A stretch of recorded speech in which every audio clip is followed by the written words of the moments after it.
Welcome to the AVAIL podcast, where we dig deep and talk about the art of leadership. My name is Virgil Sierra, your AVAIL podcast host and lead pastor of Vertical Church, aka Iglesia Vertical in South Florida. Today, we're sitting down with Ernie Tai. Ernie is an author, a speaker, and a social impact leader. And today, we're going to discuss his new book, Christian Impossible, The Jesus Way to Lead. So lean in, leaders, and let's get started. Ernie, it is awesome to have you on the AVAIL podcast. How are you feeling today? Oh, wonderful. Thanks for having me on. Looking forward to this. Yeah, it's always fun to have conversations with leaders who are making an impact for the kingdom in the various ways that we can do so. I would love to jump into this conversation on your book, Christian Impossible. But before we jump into that conversation, tell us a little bit about yourself. Yeah, I'd love to. I've been leading a company here. I'm the CEO. We've been around for about 31 years. We're a global manufacturer, mostly in the area of medical devices. We're a 1345 ISO company, if you know what that is.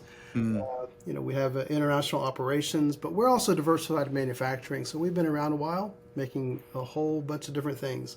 I reside in Atlanta, Georgia, born and raised here in the South. My kids are all up the East Coast and Philadelphia, New York, and Providence, Rhode Island. Besides my wife and my pet Winston, who's been around with us for 13 years. He's Wow. That's my inner family, I guess. Yeah. I love it. I think this is going to be a great conversation because as a Christian who's a CEO, who's an author and a speaker, and who has a heart to make an impact socially in the community, I think your perspective is very valuable. So I want to talk about your book, your new book, Christian Impossible, The Jesus Way to Lead. Talk to us about the inspiration behind this book. Why did you write it? Oh, gosh. I think this is a book that's been in the makings probably for somewhere around 30 to 40 years. Wow. Or more. The Bible talks about the love of Jesus, that we could search our entire life and through the cosmos and not come to the end of understanding the breadth and depth of the beauty of the love of Jesus. And so as we discover it, as we grow, as we continue to open our eyes and learn, there are new things to express. There are new things to, and at every turn, there's almost like a scenic overkill of the love of Jesus. So as we grow in experience and wisdom in our leadership, we're going to be learning new things. So this has been an evolution, quite frankly, of just, continuing to grow and foster growth and have people, grow around us in the love of Jesus. So, yeah, that's probably it. I think it hit a turning point probably somewhere around 10 years ago. I think that it began to dawn on me that the first part, I guess, perhaps pre-midlife crisis, if you will, a lot of the focus of my younger days was building a family, a legacy for my family, training them up in the way that they should go, building a company. We were very new back then. But now after, right around that inflection point, I began to look backwards and say, okay, what is the longer term arc that I want to leave on this planet? And I began to honestly focus at that point about what is the legacy besides, leaving well-trained kids, besides leaving a company behind. What do I want to leave behind? And I think the answer that I most came back to was, well, what would Jesus say about that? And that's, I think, when the book began to get inspired. Yeah. Yeah, that's good. I think that's a great perspective because so often people get so far in life to then finally say, oh, wait a second, what have I been living for? And I think you cause us to consider that, especially, even young leaders that are leaning in right now. I think this is a great conversation. Let's talk about one of the areas that you address in the book, which is how leaders define success. I think you kind of alluded to it a little bit right now, but was this the turning point that made you question this? And then also talk to us a little bit about defining success. Oh, goodness. We learn so much growing up, I think. Probably, if you dig deep into your childhood, there are things that you probably looked up to, or you thought, okay, that is the golden ring of life, isn't it? That's the thing I should shoot for. We had people in our community that we looked up to. We had people outside of our community. We had people on TV that we looked up to. We have movies. We have all these icons and characters of life. Later on in life, I think when I was going through business school, many of your listeners probably, if they're into leadership, they might have some business school background as well. The number one mission in corporations in America, in the Western world, is what? Maximize shareholder wealth. That's the number one mission of corporations. And I don't necessarily agree or disagree with that. I think there is a mechanic of the way the world works. So I'm not arguing against that kind of that mechanism in the way the world works. What I'm interrogating is that, what was the golden rule that Jesus defined? Right? When he was challenged, whenever he was asked, what is it? Love the Lord your God with all your heart, mind, soul, strength. What's the second? Love your neighbor as yourself. Right? And all the rules, all the laws, there's no law against that. There's no rule that comes against that, because that means that's the foundation of everything. And if that's the foundation of all of that, then the golden rule, let's say, of the world sits on top of that. The real golden rule behind it is love the Lord your God and love your neighbor as yourself. So I don't think I'm necessarily turning it upside down or coming against it. I'm saying that those two need to be in full alignment with each other. That's my only proposal. Yeah, I think that's somewhat counterintuitive and countercultural in today's society, where we are constantly looking at metrics. We are constantly counting things. And have you seen, or how have you seen churches or even organizations suffer when their definitions of success are driven only by metrics rather than the Jesus-centered leadership? Right. Oh gosh, is it driven only by metrics? Maybe you as a pastor, you have no doubt run into this challenge, because we all are faced with this. We have to pay the light bill, right? You've got rent, you've got mortgages, you've got staff. We have to be cognizant of these things. We're encouraged to be good stewards. We have to manage all of that. But I think the paradox is what is God's metric? What is God measuring? Is there a measure that God would encourage us to have as human beings? What is the measure? What do we define success as? What is success? Right.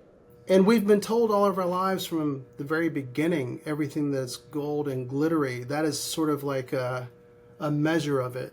And even in some circles, we talk about servant leadership.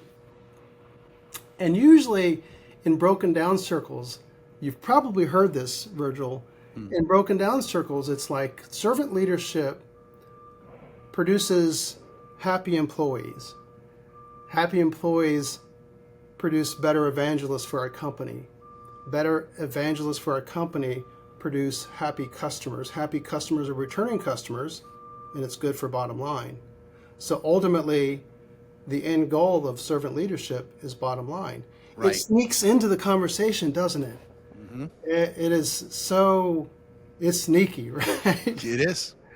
And so I think, though, that wouldn't you agree that Jesus, whenever he proposed it, it was never for any purpose other than itself.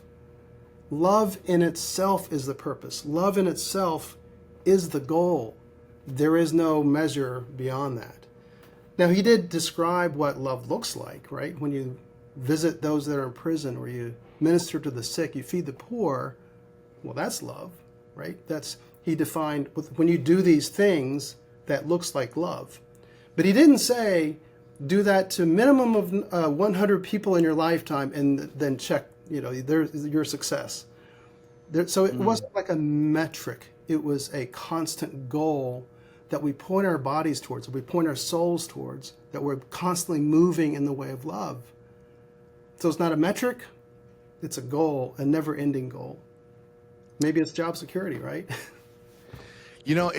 I love what you're saying because it causes us to really evaluate and assess. Now, I'm curious. You're a CEO, right? So you understand just as much as the next CEO the reality of the bills that have to get paid and payroll has to be made and all of this. How do you start to develop that kind of perspective, those kinds of values, kind of with a golden rule? What do you say to the leader who's saying, okay, Ernie, I hear you, but we got to get things done. We need the numbers in order to push forward. Absolutely. I think the way that probably I would answer that for myself, I think everyone has to inculcate that question to their own. I think what happens, though, the problem that I've seen in my own life, I'm not pointing fingers at anybody else. What I've seen in my own life is that we tend to bifurcate our lives and say, well, this is the time that is for making money. This is the time for, by X number of days I've paid my mortgage this year, right? By X number of days I've paid for my retirement savings at X number of days. So we begin to bifurcate it and say, this is for this, and then now is the time for God. Now is the time for other people. And what I'm suggesting, and I think what Khalil Gibran suggested in his poem on religion, was that everything is under the same umbrella. Everything under the sun is under God. Yeah. So everything that we do is really under that same umbrella. So it's not like this is the moment that we have for this and this is the moment we have for that. How does that apply to that question?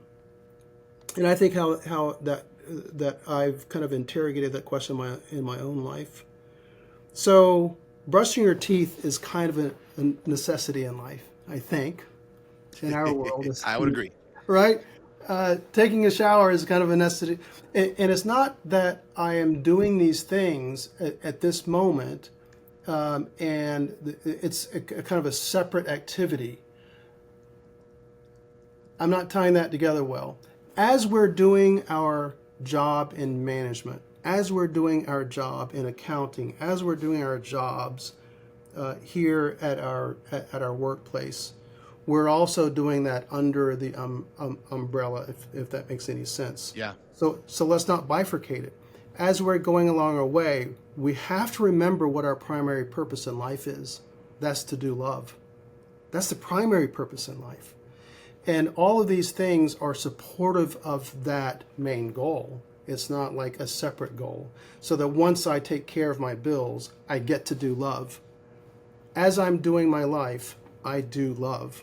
I move forward with that as my main purpose. So I don't know if that's helpful to people that are out there, but that's something that I think that everyone can continue to ponder for years and years and years. And again, like the very beginning, we can never stop talking about that. We can talk about that forever and never reach the final conclusion. There's always some new way to discover about how we can do that better, with more joy, with more passion, so we can see people flourish around us. I guess that's how I'd answer that one. Well, I think it's good perspective because we do, as human beings, and often even as leaders, we tend to compartmentalize. Okay, I'm in my work box, or I'm in my family box, or I'm in church mode. But what you're implying, what you're proposing that we consider is, hey, what if I bring Jesus along, even though it's work? What if I love as I'm working and love as I'm going? That's powerful. That's a powerful thought. Yeah, here's an even probably we can dive into that. Man, this could be 3, 5, 10 podcasts. I'll tell you. You know, something that I've discovered, we do have a special place, I think, a special role in life as leader. It's not something that, we weren't just kind of born out of ectoplasm. It just didn't appear. We're human beings. Come on. I think everybody realizes that. And as human beings, we have the same type of pressures in life just as anybody else. Someone got in a car accident on the way to work. Someone's mother is dealing with some health issue. You've got a daughter that's, or a son that's doing terrible in school, or, we have our issues. We have our day. So as we're walking through our day, could we not take a second as we're walking by people and knowing that we live in a community? It's not just a work environment, that the purpose of the purpose of the company is to drive bottom line performance. That's not the purpose of the company. The purpose of the company is actually to provide a place where people can flourish. Isn't it? Yeah. In so doing, I think there is bottom line that can happen. Often it doesn't happen. Often it does happen. But if the purpose is that we want to see people flourish, we want to create environments where people flourish. We want to flourish ourselves. Mm-hmm. So we want to love our neighbor as ourselves. As we walk by people, ask ourselves the question as leaders, I wonder what's going on in their life. Is there something that we can do here that helps that conversation along, that includes them in that journey, that includes them in that kind of goal of flourishing, right? So as you're walking by the person that's doing shipping and receiving, and you're getting ready to board an airplane onto a vacation, right? Let your focus be where it is as you're walking by, and you know that you've got something at the end of the day that you've got to go minister to your mom that's in the hospital or something like that. Well, you're here anyway. Right. While you are here, be focused, be present, be cognizant of that idea, right? Yeah. So that's I think that's as you go along, bring Jesus with you. I think that's good. I recently heard a song where the singer-songwriter, he writes, I want to be where my feet are. Considering the whole concept of being present, because often we're not where our feet are. We're somewhere else in our mind, or ahead, not in the moment, not in the present. And I think a lot of times as leaders, we can get pulled away by that. Oh, right. Yes. I wanted to, Ernie, there's something that caught my attention, and it's specifically the Robin Hood illustration that you use to teach leaders how to redefine the way they lead. Can you, I guess, share this Robin Hood illustration and the comparison that it reveals about true kingdom-centered leadership? Right. I suppose that most of the people in the audience know who Robin Hood is. Like, you know who Robin Hood is. Yes, right? I do. I have some analogies that date me, and I talk about these in a company meeting a lot, and people go, what is that from? That's from like 1970s? What was that? Were dinosaurs back then? So Robin Hood, there is some kind of romantic idea of Robin Hood. Even, I don't know if you've ever even fantasized as a kid, like, oh, you see the Robin Hood movies, and like, yeah, they got their comeuppance, didn't they? We righted some wrong. Yeah. They didn't deserve that. Let's go and take that treasure and redistribute it amongst the people that really need it. Give it to the sick and give it to the poor. There's something that feels like, justice, right? Mm-hmm. When we dive into that a little bit more, and you put that against the question, would Jesus ever ask us to do anything that he would not do himself? Right? So I think about Robin Hood, and I'm like, wait a minute, that's stealing, isn't it? Right. There's something wrong with stealing. So, but I flip it around. Now I wonder what we do as leaders that make Robin Hood a necessary part of our society. I wonder what we as leaders can take on to say, you know what, I think I'm part of that equation, that I've created a scenario that people are so strapped that they have to steal. Because I have to be honest with myself. There's something that feels good about Robin Hood. This like the comeuppance, right? But then, as leaders, what are we trained to do, or what would we best be trained to do? Let's be trained as good mirror observers. Look into the mirror, look into ourselves, and see what we can do about that. Now, certainly, I'm not proposing that we're Robin Hood. We should be Robin Hood, right? We shouldn't steal. But how do we create a Robin Hood scenario? I think that's the way I flip it around. I like that perspective as well, because I think you seem to be like a leader philosopher. I like that. Even in my conversation with you, you're causing me to think, which I appreciate actually, because I'm a leader who wants to grow, and you got to Oh yeah. think, you got to process, you got to navigate everything. In your book, your new book, Christian Impossible, it's evident that it's an invitation to wrestle with some harder questions. Can you give us an example of a hard question that you think every Christian leader must confront as they lead?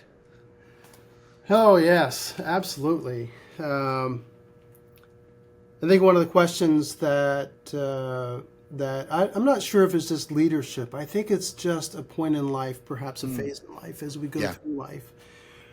I think we have to constantly reevaluate what that ring is, and I think we need I suspect until the day that I depart from this earth, I'm going to be curious about that. What is the ring that I'm pursuing? Is there a better ring? Is there something that at the end of the day that I look backwards in life and I'm a little bit more proud of today than I was yesterday? What is the ring? And as we discover things that we're proud of, and we discover things that we're not so proud of, I think the willingness to just hold that loosely and be willing to hear, no, I think there's some adjustment that we need to make in our life. So I think there's a paradox about that. It's almost like the first question about this constant scenic overload that we go around a scene and we discover new love of something, right? And as we see this new, better, more beautiful picture, and we compare that to the picture of yesterday, often my ego would be defensive about that and says, well, no. Let me hang on to this. Was that wrong? Was that not success? Right. But I think for me, honestly, my the best part of how I leverage that to the next is a willingness to say, no, I think I could have done that better, and let my ego aside, put that aside. And so the paradox about that, I think, the rub is, even as we find success, I think we should hold it loosely and perhaps be willing to let that go. And it's like this, perhaps even related to the question of metrics. What are we measuring? I don't think we're measuring history. We're not measured by our history. We're measured by the here and now. Does that make any sense? It does. Yeah. It does. And again, a lot of our leaders that lean into AVAIL obviously are believers or Christians, and I think it's important to be challenged and to wrestle with questions like these that maybe we might leave for when we're serving in ministry, but not when we're leading the organization.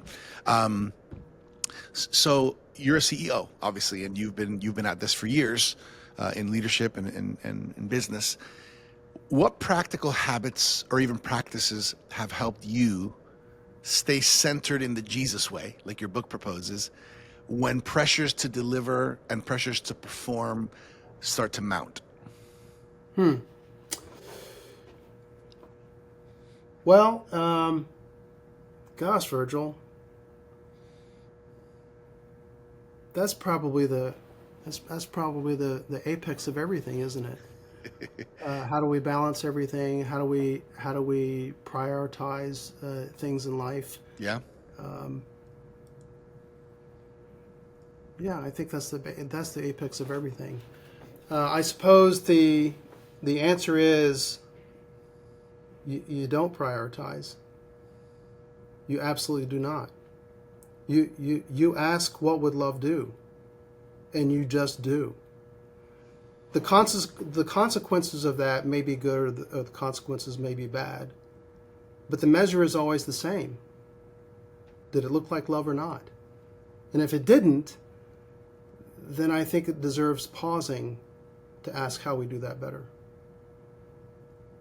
So I think that's the only measure. I don't think the measure is, are we around tomorrow? I don't think the measure is, are we around next week? Now, the paradox, Virgil, is that we've been around for 30 years. We've never had a year that we've ever not had black ink. And I don't, I used to in my younger days. Here's the funny thing about this. I'm not sure how this is going to be really infiltrated through management ranks and all of that. The funny thing is that in 30 years, we've never lost money. And I used to have this kind of narrative that said, well, that proves that God was in this. But I don't know if I have that narrative in it, because, when Jesus really lived out his life, what did it mean? He gave his life. Mm. Is that success? Oh my gosh, that is business death if we give our lives. But frankly, I don't think it's necessarily either or. I don't necessarily say that business is good, business is bad, business is evil, business is whatever, godly, ungodly. Business is a thing just like brushing our teeth. Mm-hmm. I think as we go along the way, we may end up leading successful businesses. Now, here's a way that potentially I think leadership classes may find this interesting, this kind of interesting study. The way that I work that through my company, we talk about our value systems. Our number one value is relationships. Mm-hmm. That's it. That's the core of everything. Without relationship, nothing else matters. And we invite people to the table all the time into relationship with each other. So we look at each other in this company and we say, look, this is where our company is going. This is our market strategy. This is our market position.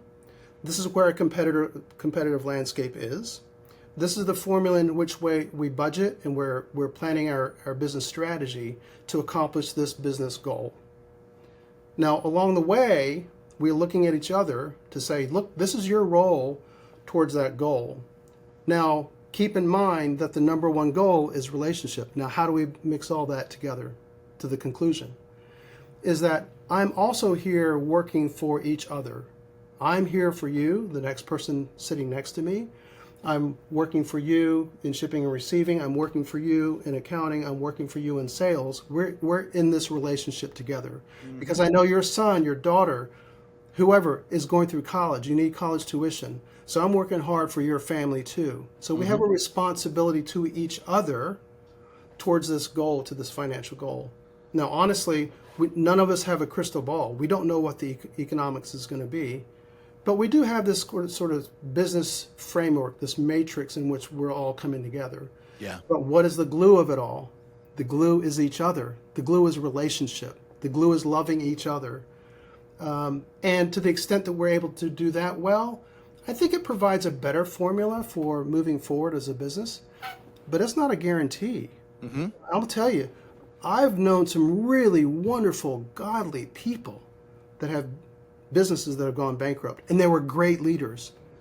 Mm-hmm. They're great managers, and something comes out of the blue and just wipes it out. Yep. Right? Could be some cataclysmic economic calamity. Unexpected, yeah. Is God in that or God not? I'm going to tell you, God is in everything. Mm. Were they bad leaders? No, they weren't bad leaders. Were they good leaders? Yes, they were good leaders. What is the metric? The metric is they loved to the extent that Jesus loved. That's a pure metric. It's a good word. I have a curious question for you, Ernie, and it's, I often ask this question. You probably have heard it before, but you've been leading for decades. Even as I asked you about the book, you feel like this book has been cooking for decades. Right. So here's my question. If you could go, do you remember how old you were when you started the business? 29 years old. All right. If you could go back to the 27, 28-year-old Ernie Tai, and you could have a 1-hour coffee with the younger you to give some tips and advice for life, what would some of those highlights be in that conversation? Oh gosh. If I could go back and, how about this? If I go back and talk to that guy, first of all, I think I would say, don't do it. Oh my gosh. If I knew then what I knew now, I think I would be scared to death to do that. First of all, we started the business in a highly FDA regulated environment, meaning there were a lot of risks to life and limb if we failed on a particular product, right? So And I didn't know the risks back then, but I was young and a lot more stupid than I am today. I'm not much smarter today, I'll tell you that. But I think that the second piece of advice, if I didn't listen to the first one, not starting my business, second piece of advice was I think you're on the right track, Ernie. Relationship is everything. I think you're on the right track. And I'm more convinced of that here 30 years later. I think we're on the right track. I think relationship is everything. You know, I used to be in mergers and acquisitions in a large corporation way back before we started this company. And we did big things. But, you know, we would go and acquire companies and in one fell swoop, 300 people would be laid off as we moved their operations from here to Ohio or to North Carolina or Mexico or something like that. But lives were affected in a massive way. Yeah. In a massive way. I think if we look at the macroeconomic sense of that, I think we justify that philosophically to say, well, it's just part of business. It's just business, isn't it? In the grand scheme of things, there's an efficiency to our economy that happens whenever we call out the weak kind of factories or the weak, you know, communities that aren't able to serve the greater good, which maximize shareholder wealth, right? But in the meta narrative, I think there's an economy and there's an efficiency to our economy when we approach things that way. But at a micro level, we're dealing with relationships and human beings. At a micro level, my gosh, that was difficult as a young kid walking into a place and saying we're laying off 300 people, right? Yeah. So when we started this company, I really wanted to do something different. Words like family mattered. Words like tenure mattered. Words like you matter, right? So how do you incorporate that into an ethos in business? Well, I think we did it. The resulting is that, you know, most of our employees have been here, I would say 10 years or longer. Most of our employees. We've got some 30-year employees. I've got some people that have been here from the very, very, very beginning. Yeah. In fact, my vice president of sales has been here for 28 years. Wow. My director of engineering has been here for 30 years. The year after I started the company, my director of engineering. My CFO has been here for 26 years, my CFO. Wow. So I think tenure matters, relationship matters. We matter to each other. I could not do this without the community that we built here. And everybody has a place in that. I think as leaders, we demonstrate that. We do. We want to. We should journal about it, kind of contemplate it a lot, and try to carry that. And we demonstrate. But I'll be honest with you. Everybody does.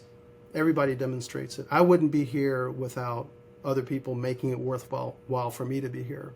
It wouldn't be fun for me to be here if everybody didn't make it fun for me to be here. Does that make any sense? Yeah, 100%. I love that. So yeah, I would tell that 29-year-old Ernie, lean into that and keep leaning into that, because I think that has been a key to making this place great. Yeah, that's good. Man, this has been awesome, Ernie. I'd love for you to share with our AVAIL audience how they can connect with you, how they can get this book, how they can kind of learn more about what you're doing and this book. Great, thank you. Yeah, there's a website, ernietai.com. It's got books on there. We've just posted that, and it's going to be a place where people can connect. We'll have some articles and videos and things like that, and some resource materials that we continue to post there. If you want to hit my company website, it's lwscientific.com. That's my main company. Of course, if you want to buy a laboratory product or things like that, I think that's a very small sliver of society. Yeah, and look me up on social media. I'm on all the socials. So. And I wanted to mention, I know that the book we focused on today is your new book, Christian Impossible. What's the other book you've written? Home for Supper. It's a memoir around, you know, my parents were first generation immigrants here. And so I was born and raised in the South, but growing up around food and people and community and the centrality of food and community to belonging, I think that's the memoir. And I think people will have a fun time reading that, especially in today's age. That's a good word. I've really appreciated talking, and I want to mention to everybody who's out there, please check out Ernie's book. Get a few. Maybe you want to share it with some of your team members or somebody you know likes to grow and have this kind of perspective regarding life and leadership. ErnieTai.com. I want to mention, if you haven't already, subscribe to the AVAIL Journal. If you go to AVAILJournal.com, you could try our free trial subscription, one of the best Christian leadership resources out there as far as I'm concerned, the Agreed. AVAIL Journal. Have you ever had one in your hand, Ernie? Yes, agreed. Yeah, Martine has sent me a few of them. Yeah. Yeah, really good content. As we close off, Ernie, as we close this conversation off, what do you want to leave us with today? Well, I think foremost, the biggest question that I would pose out there to the audience is, if Jesus were in your shoes, how would he respond? How would he lead? And lean into that really heavily, be willing and be brave enough to hear the answers. That's a good word right there. You just made me think a little more, Ernie. Ernie Tai, the man who makes you think and process. And in that thinking, grow as a leader. Ernie, this has been a great conversation. I appreciate you. I appreciate you taking the time to share with us about the book. I really hope and pray that this book gets into a lot of hands and a lot of hearts. On behalf of the whole AVAIL team, Dr. Sam Chand, Martijn van Tilborg, we honor you, brother, and we're thankful for your heart. Thank you. You as well. Yes. Hey, everybody. Thank you for joining us for this episode of the AVAIL podcast. For more leadership resources, check us out at theartofleadership.com and make sure to claim your free trial subscription of the AVAIL Journal at availjournal.com. As always, I'm your AVAIL podcast host, Virgil Sierra. Muchas gracias. Thank you for connecting with us to learn the art of leadership here on the AVAIL podcast.